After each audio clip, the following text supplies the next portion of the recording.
Donc, toujours dans cette problématique linguistique, je voudrais vous parler du statut de l'article défini en français.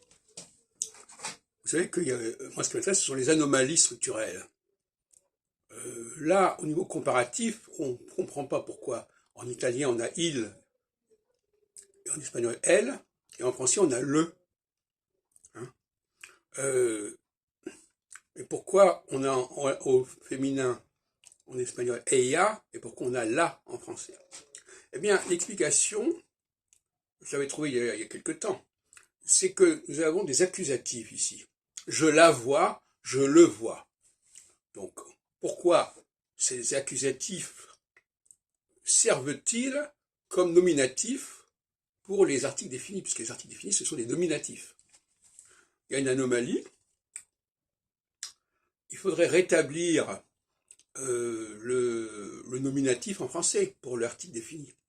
Évidemment, vous direz que c'est un peu gênant de devoir modifier l'article défini, les articles définis, parce que c'est quelque chose de tellement courant, mais il n'y a aucune raison non plus de garder ce le et ce la qui ne sont pas faits pour ça.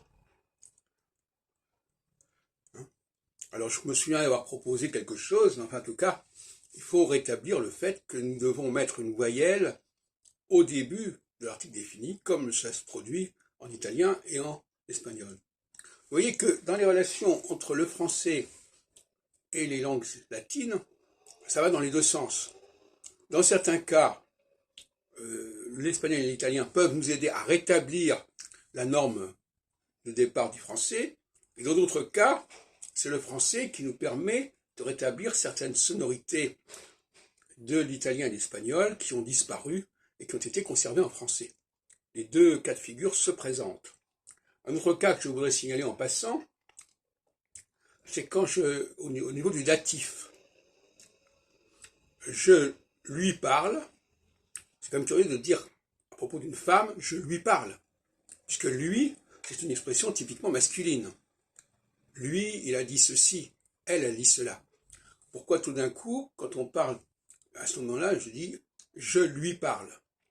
Ça aussi, c'est une bizarrerie qui montre bien que c'est dans les choses les plus communes que finalement, dans les choses les plus récurrentes, que finalement se glisse un certain nombre d'anomalies.